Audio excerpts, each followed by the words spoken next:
Immunity and COVID-19 with Medcan's Dr. Scott Gledhill. Dr. Scott Gledhill is a member of the Medical Advisory Services team here at Medcan. He's a senior medical consultant. He obtained his medical degree from the University of Western Ontario and did his family medicine residency at Mount Sinai Hospital. So Scott, some cool stuff here. You're a medical consultant to the Firefighter Applicant Selection and Police Constable Selection Project for the province of Ontario. And you were formerly the medical examiner for the NHL Entry Draft Combine. And then many people know Dr. Scott Gledhill from his regular appearances on the Marilyn Dennis Show. Hi, Scott. How are you today? Very well. Thanks for having me. Okay, so this one, the question of immunity. 8 months into the pandemic, there's so much we have yet to learn about human immune response to the coronavirus. Once infected, are you certain to be immune afterward? For how long? What's an immunity passport and what role might it have in the New World Order? Medcan's Dr. Scott Gledhill breaks down the complex science. Okay, what brought this on? So several weeks back, we had a number of media reports about immunity as it pertains to COVID-19. And it spawned a lot of clickbaity kind of headlines. For example, this one from the Atlantic, how long does COVID-19 immunity last? So Derek Thompson, who's actually a great writer, science writer, immunity to COVID-19 could be lost in months. That's from The Guardian. Immunity to coronavirus may fade away within weeks. That's from the San Francisco Chronicle. So this is Derek Thompson again. If our defenses against COVID-19 evaporate in weeks, people could contract the disease for a second time, as some widely shared stories have suggested. We're not saying this, folks. This is some of the media. This is some of the information that appeared in the media. This is from the New York Times. These recent accounts tap into people's deepest anxieties that they are destined to succumb to COVID-19 over and over, feeling progressively sicker and will never emerge from this nightmarish pandemic. Nightmarish indeed. So that's why we brought on Dr. Scott Gledhill to talk about some of the science behind COVID-19 immunity, what we know, what we don't know. And that sounds like it's a good time to hand it over to Scott. So go for it. Thank you, Chris. Thanks to those of you who have attended. I thought I would start just by doing a little brief explanation about our immune systems, just to get an idea of how the physiology there works, which will help you to understand the concepts we're going to talk about and where this virus is going and how immunity is going to be relevant to us in the near future. So, viruses such as the SARS-CoV 2 triggers various immune responses within the body. Right? We attack these things like any other virus or bacteria on multiple fronts with multiple ways within our immune system. Some of those responses are innate. They attack basically anything that invades the body. And others are very learned and specific to a unique virus. Okay? Now, you may have heard in the media that one of the ways in which this particular SARS-CoV-2 or COVID-19 is causing so much damage is not actually from the virus, but from an over-exaggerated immune response. And it's that overemphasis of our immune system trying to kill the virus that it ends up damaging so much of our lungs that we are unable to exchange oxygen and then succumb to this virus. Next slide. So what I want to really focus on is that learned immune response, not the stuff that attacks everything, but how is it that we fight a specific virus, and how is it that we're going to get control of this pandemic by teaching our bodies to fight this specific virus. And that learned response within our immune system occurs through two pathways. Everybody's probably heard about white blood cells. Within white blood cells, we have T cells, which have an innate ability to form memories to specific antigens, viruses, bacteria, you name it. And then our second mechanism is through our B cells, also a white blood cell, which produces antibodies. Next slide.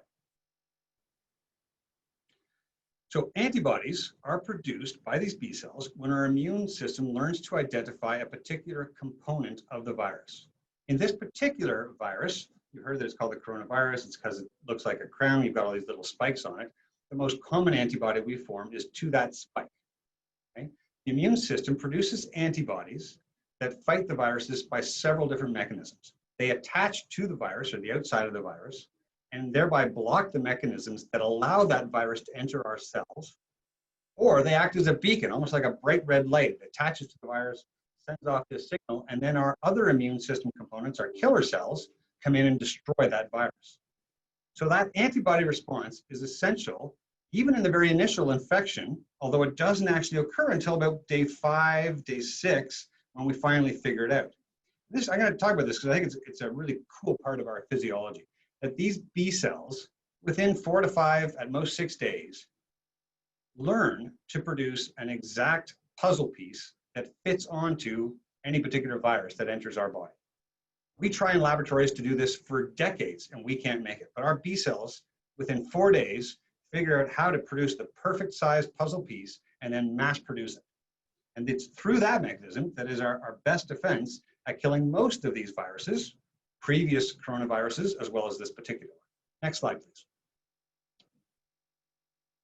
So through our T cells and these antibodies, our immune system then retains a form of virus-specific memory, which allows it to prevent, or at the very least, reduce the severity of a second infection by the same virus. So if you can imagine that if it takes us 4 to 5 days to produce this virus-specific antibody, that's 4 or 5 days of a virus reproducing exponentially within our body. But if we could mount that response within 1 to 2 days, then that exponential response is dramatically blunted and may never get to the point where it causes symptoms, or if it does, it gets to only mild symptoms before we turn it around and eliminate it much more quickly the second time. So vaccines are aimed at trying to induce this retained virus-specific memory in our bodies without actually exposing us to that particular causative agent, in this case, the SARS-CoV-2. So here's the good news.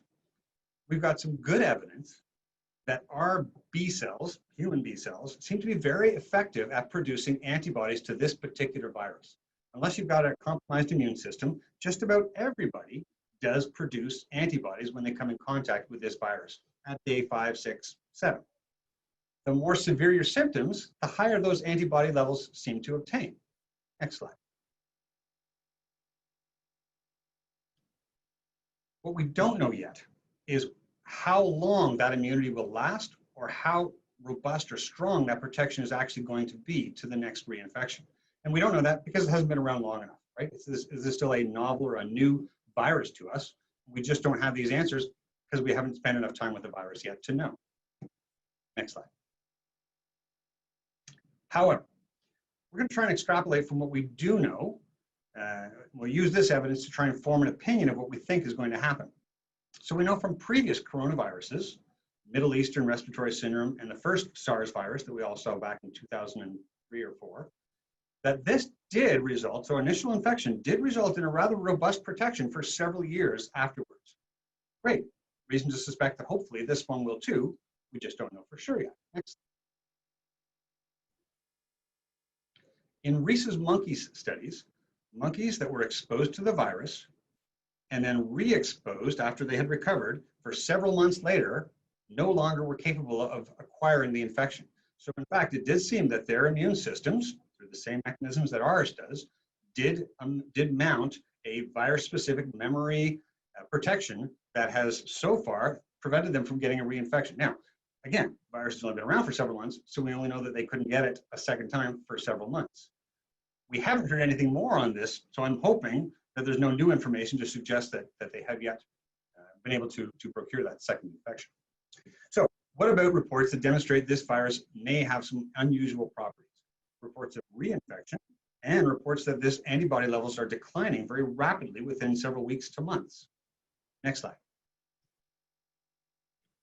So what the experts believe is that these several cases that have been reported in the media about reinfection are not actually reinfection, that they are prolonged versions of the initial infection, prolonged damages that sort of come and go in waves of causing symptoms. And we've seen this before with many other infections. We've seen it with mono. We've seen people who had this prolonged 6 months of sort of better and worse, better and worse. We have seen it with Lyme's disease, another classic example where even though you've eliminated the disease, the symptoms continue to sort of abate and recur and abate and recur. And the majority of experts feel that's exactly what's happening, that there aren't any true cases yet of reinfection. Next. So these reports, can you get it again? The experts don't seem to think so. And even though a secondary infection may be possible at some point, maybe it is in 4 months, maybe it's in 5 years, we have a reason to believe that there's a degree of immune protection that will, if not preventing a reinfection, will at least diminish the severity, right? And this idea of antibodies declining, I think, is scaring a lot of people for no good reason. This happens with every time we get a virus, every time we get a bacteria. We've all, most of us have had chickenpox in our lives. If I go to trying to detect those antibodies in your blood, I'd have a very hard time finding anything. Because we know that after the infection, those antibodies decline rapidly for several months, but they're stored in that memory, in those B cells inside our bone marrow, not in the blood where we can detect them, but the imprint is there. And the next time you see that same virus, and we have reason to hope with coronavirus, you will simply mount that response a lot faster now. Now you'll be making those antibodies in 1 to 2 days rather than 5, 6, 7 days. Next. So what about this concept of an immunity passport? You know, this has been proposed that we could divide those people who possess immunity and perhaps give them special privileges not to have to worry about, following through with the rules for transmission prevention. Can we actually identify these people and say, yep, you're safe, go do what you want to do, you don't have to worry. Next slide. So we are about to begin some widespread antibody testing here in Canada. This is being done elsewhere at the moment. And in theory, this could create a pathway that sees adaptation or adoption, of these immunity passports. We expect here at Medcan in the relatively near future to have the antibody testing available.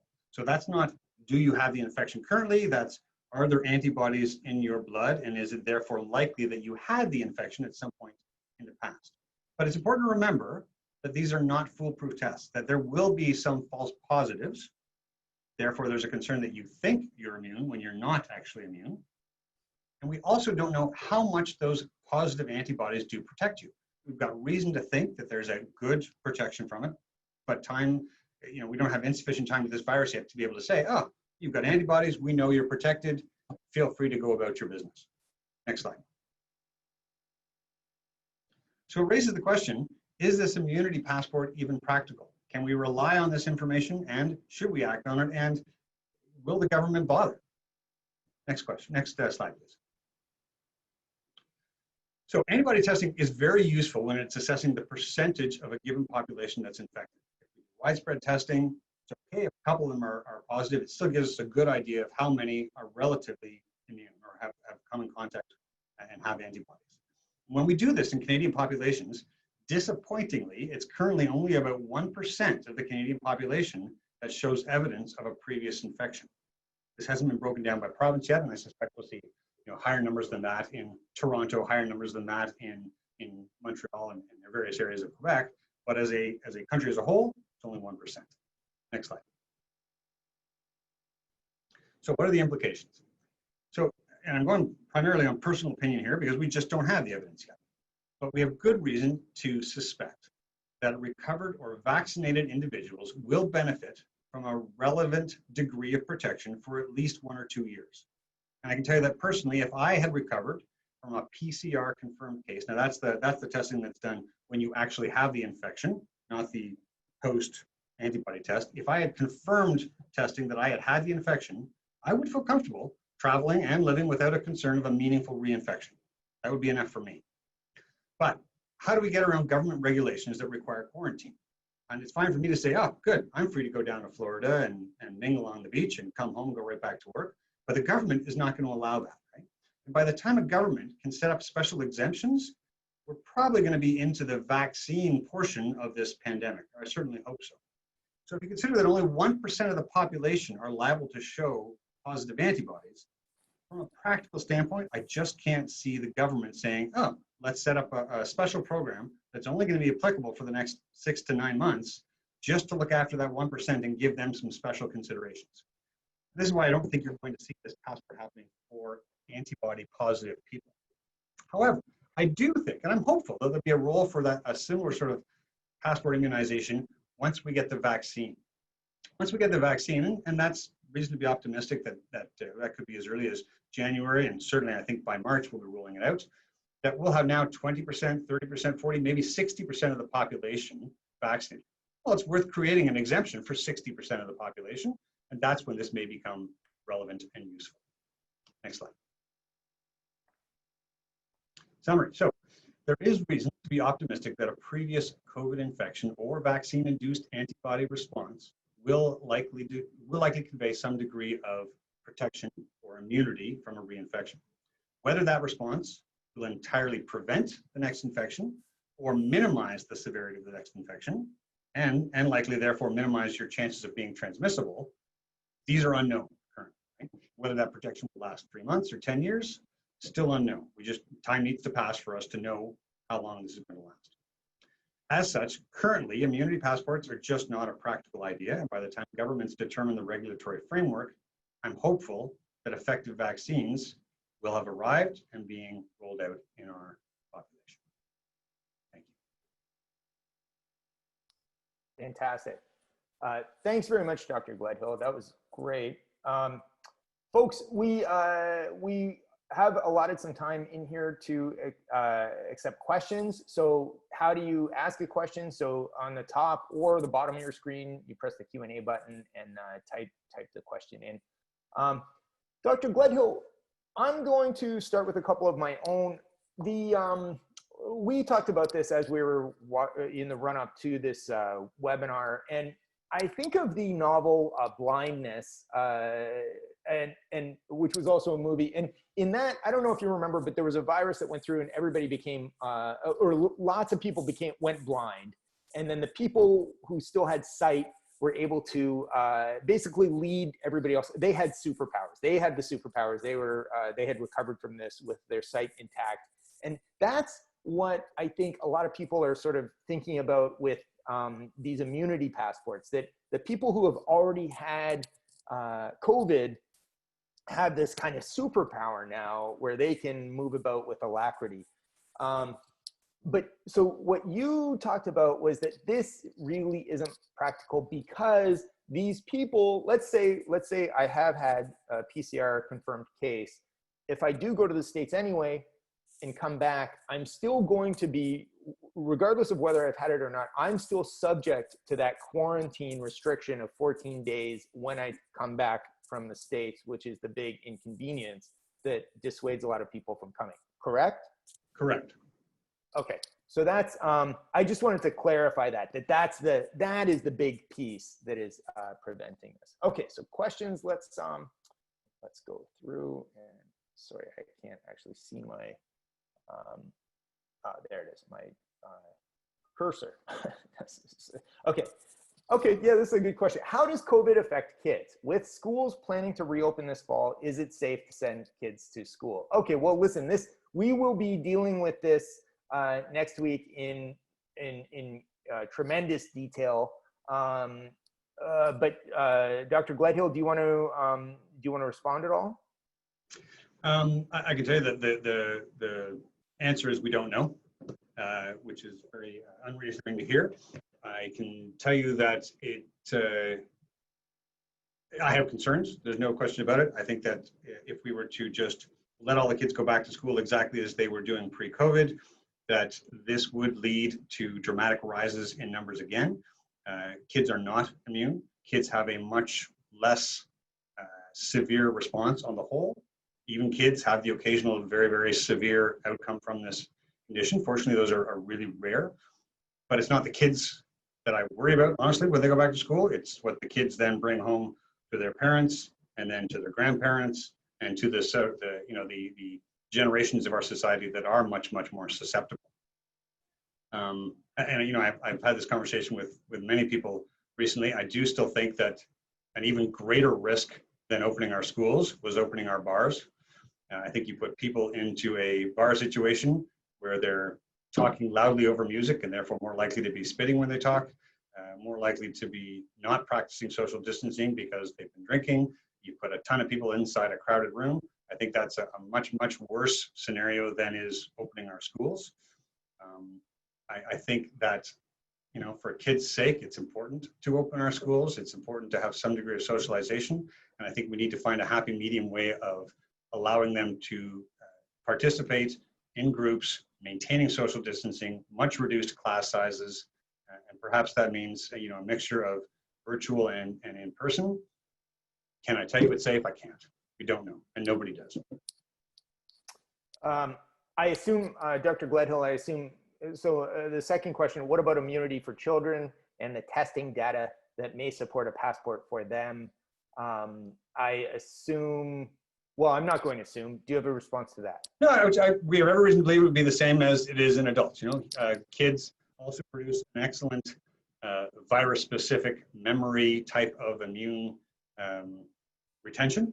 And, you know, they do just as well, obviously, with vaccines as adults do with vaccines. We have every reason to believe they would do just as well at mounting a prolonged immunity after an infection as an adult would.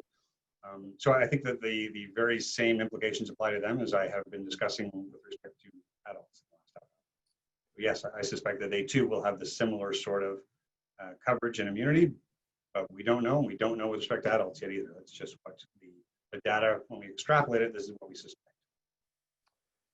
Dr. Gledhill mentioned a vaccine could be available by January or March. Is that a fast-tracked process given previous reading that vaccines take 12 to 18 months to develop and release, assuming work didn't really begin until, say, April this year? I think this is a great question. People, I mean, 12 to 18 months, that's, you know, when we first started talking about this, I think people were talking years and years, actually.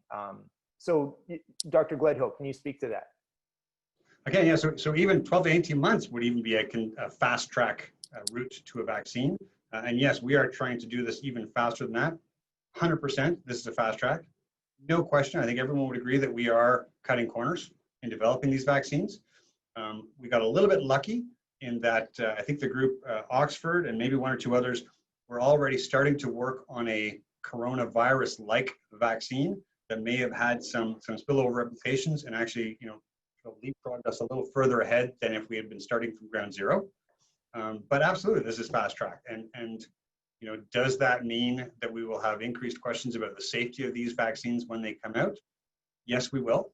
I think that I'm hopeful that by January, March, we'll have at least some decent, because these are already being, you know, mass immunizations are occurring currently in Brazil and Russia, and the, you know, hundreds of thousands of people.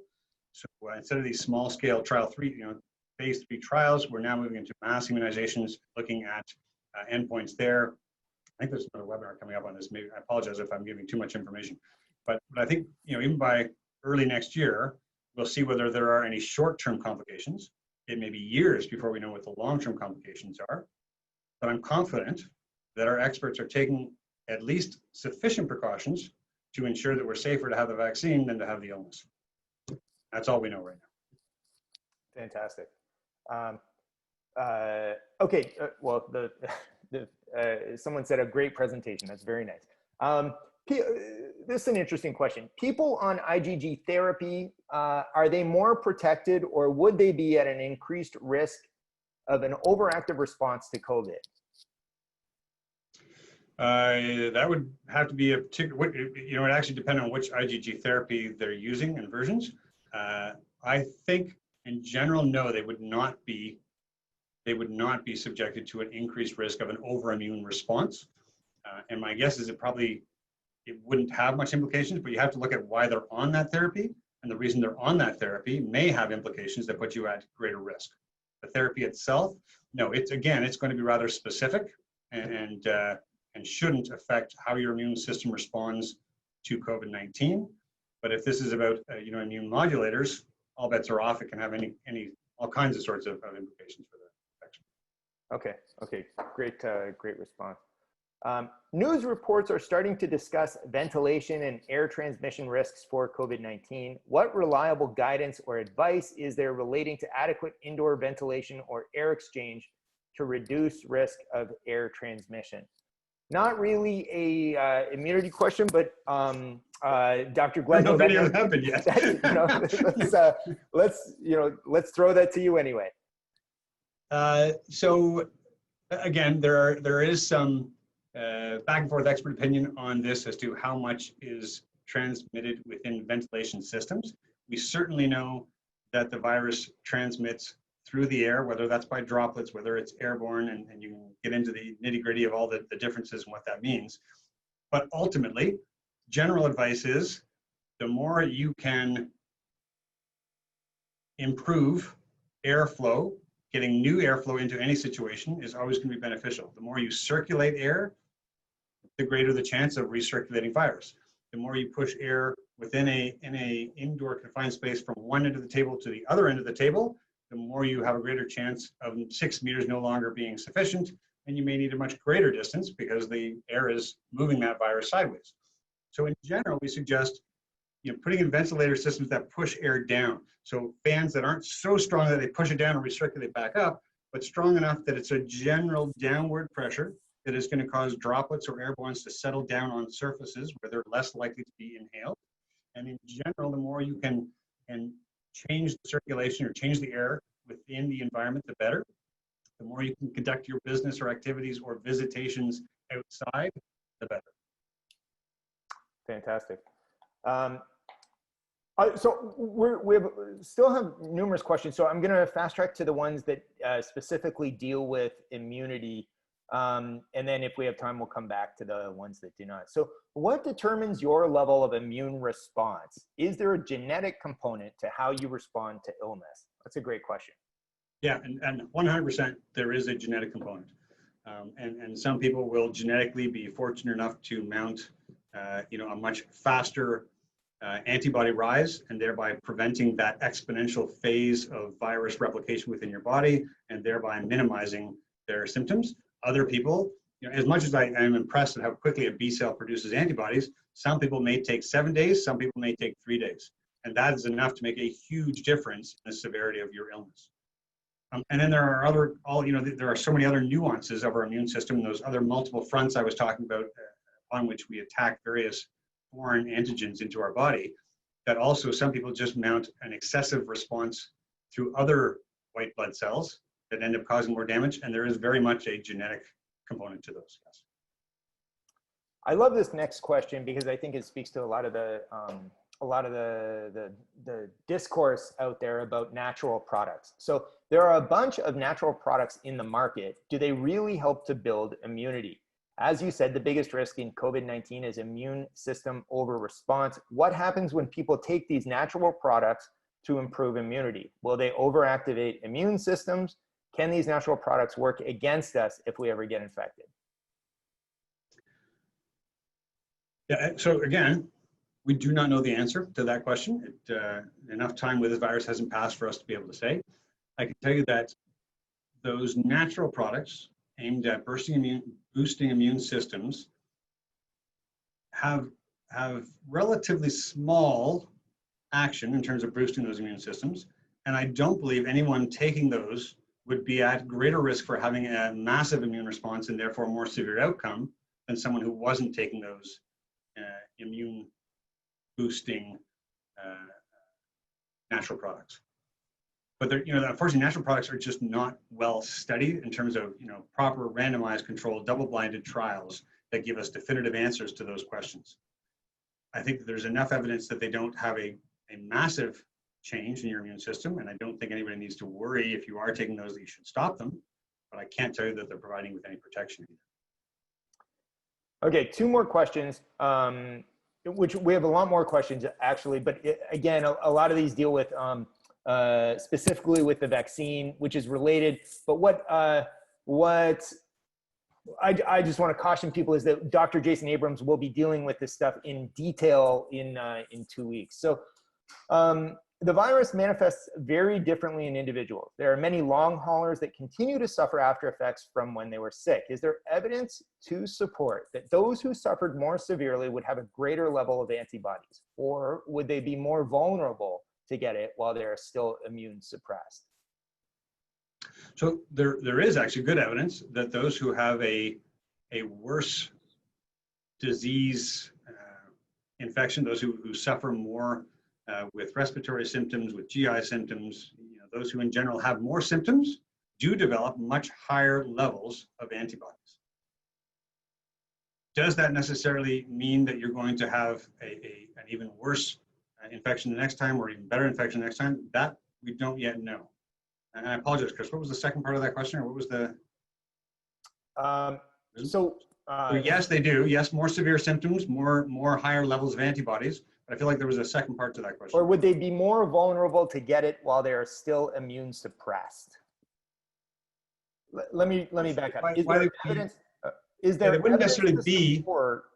Oh, go ahead, Dr. Gledhill. Yeah, so the immune suppression phase, the people who get this so severely that they're in ICU, they do get very immune suppressed and they become much more prone to other infections. They're the ones who get the secondary pneumonia, secondary other viral infections. So I suppose that those people with the truly, truly severe who actually do end up with an immune suppression response because they overuse their immune system, they've got nothing left. Those people, yes, they would be more susceptible for that period. But those people during that period are usually hospital bound, right? And they're being maintained away from any possible viruses. In the people who just have a really bad course of it but stayed at home for several weeks, they don't usually get an immune depletion response, and they shouldn't have a phase where they are more susceptible afterwards. Okay, specifically, this one involves probiotics, which I think goes back to the natural therapies. Are there any probiotic strains that help to reduce immune system over response? I know I should not trust Google, but there are a bunch of studies about L. plantrum and other strains that will help with immune response for an infection. So I'll be honest, I don't know the answer to that question. I have not seen any evidence coming out yet that those probiotics are mitigating the course of this disease. I'm going to stop us there because we have run a bit over time, and a lot of these do involve the vaccine. So let's move on to the wrap up. So other resources that Medcan produces. So we have a podcast that posts new episodes every Monday morning. One that pertains directly to what we've been discussing today is episode 24. I think we're at episode 26 now, but episode 24 talks about transmission and how COVID-19 really spreads, which underscores some of the questions about ventilation and other questions. How to find that, that's at bit.ly/Medcan_transmission. And then future webinars. Okay, so next week, back to school medical advice for parents. We talked about that a little bit and how to get that. So we will we'll post this webinar on YouTube, and then we'll send the email. We'll send by email to everybody who registered for this webinar the link to that on YouTube. You'll also be provided with links to future webinars to sign up to. So the one that I think everybody who asked the questions that we didn't get to should maybe attend is the Road to the COVID-19 Vaccine, which features Dr. Jason Abrams really walking through kind of in step-by-step, how is the vaccine actually going to roll out? What are the front runners? How do we identify who the high-risk people who are going to get the first vaccines in Canada are going to be? Should we be worried? Well, I think people have a lot of worries about vaccines in general. But this one is the one to ask those questions and then get a qualified medical advice about them. Dr. Scott Gledhill, thank you so much for this. This was fantastic. Any closing remarks? No, thanks, Chris. Okay, thanks. Thanks very much for all of our webinar attendees. And yeah, we'll hope to see you next week. And if we don't see you next week, then we'll see you hopefully the week after with the Dr. Jason Abrams one. Okay, have a great week, folks. Thanks very much. Guys. Bye now. Goodbye.